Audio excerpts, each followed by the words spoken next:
Hi, my name is Terry Pearson, and I'm going to be reading a scary story from my new book, No More Days. You can find it on Amazon, and you can find more scary stories on my page, Something Spooky. This is Punk Rock Poltergeist. Jared Vicious stormed into the swanky hotel lobby while yelling out the door behind him. Then just stay out there, Krista. See if I care. The young man at the reception desk straightened to attention. He put his phone down and pushed his glasses up higher on his nose. Jared almost walked right by him, but stopped in his tracks at the last moment. Is my room ready? He had black, spiky hair, was alarmingly thin, and had so many piercings on his face it was impossible to identify them all at once. Black eyeliner and eyeshadow made him look pretty, and his all-leather outfit accented his pale bare chest beneath the open jacket. Mr. Vicious? Yes, sir, your room is ready. Where's the key? Where am I going? Second floor, sir, and here you are. Sam, the attendant, handed him a key card with the numbers 222 on it. Don't call me sir. Yes, sir, Sam said before he could catch himself. Jared snarled and stomped off. The chains on his leather pants jingled as he went. Then the lobby doors opened again, and Krista Candy exploded into the room sobbing. Where is he? Where did he go? Her wail echoed through the empty lobby. She crossed her arms tightly around her body, and her leather jacket squeaked. Her hair was a swirl of bright blue and pink, and small skull jewels ordained her high-heel boots. Puffy red bags beneath her eyes faded to a flushed-out crimson color in her cheeks.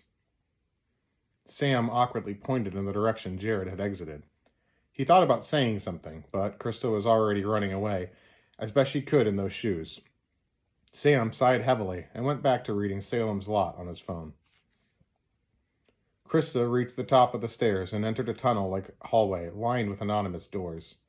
Symmetrically placed lamps lit the path in auras, and an abstract print carpet set the way.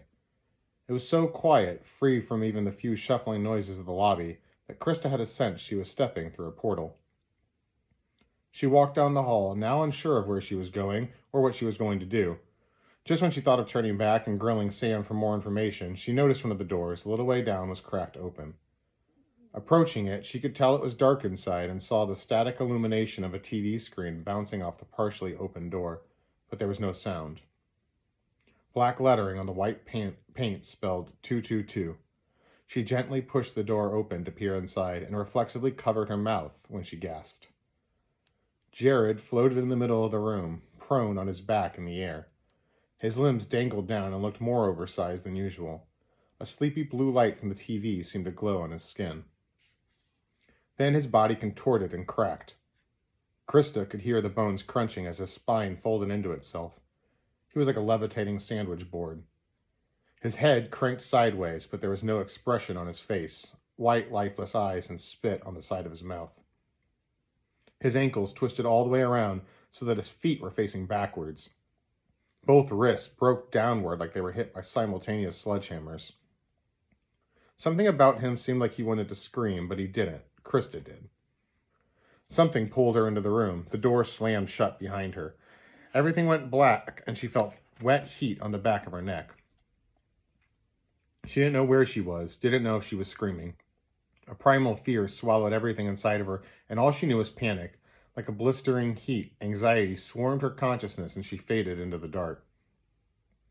A searing whiteness blinked into existence. A vacancy in space, absolute formlessness, filled the void like rain in a hole. They were nowhere, but Krista was aware of her being again. She saw Jared, still arranged like a gruesome bouquet in the air.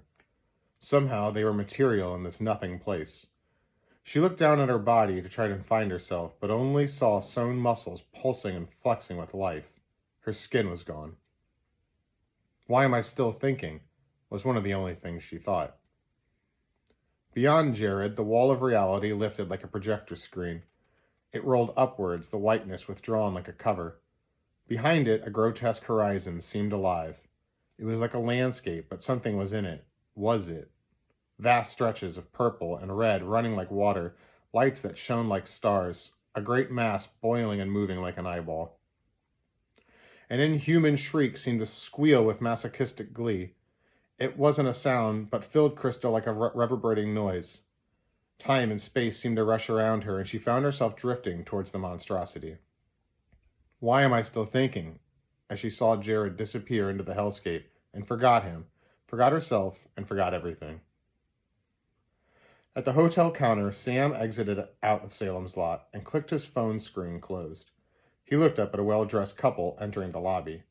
The man was in his 50s, still with a full head of hair that matched his gray suit. She was much younger, wearing an elegant cocktail dress with blonde curls and red lips. They were arm in arm as they came to the desk. "Checking in for Mr. Ramey, please." He looked Sam straight in the eyes as he spoke. "Of course, Mr. Ramey. Welcome, and thank you for staying with us." Sam struggled to keep his voice, but his eyes on the woman as he handed over a card marked 222. The man cocked an eyebrow at the uncomfortable exchange. "Yes, well, thank you." And they left, still arm in arm. Sam watched them go for a moment, then picked up his phone and opened Salem's Lot. That was punk rock Poltergeist from No More Days. Please find it on Amazon. Thank you.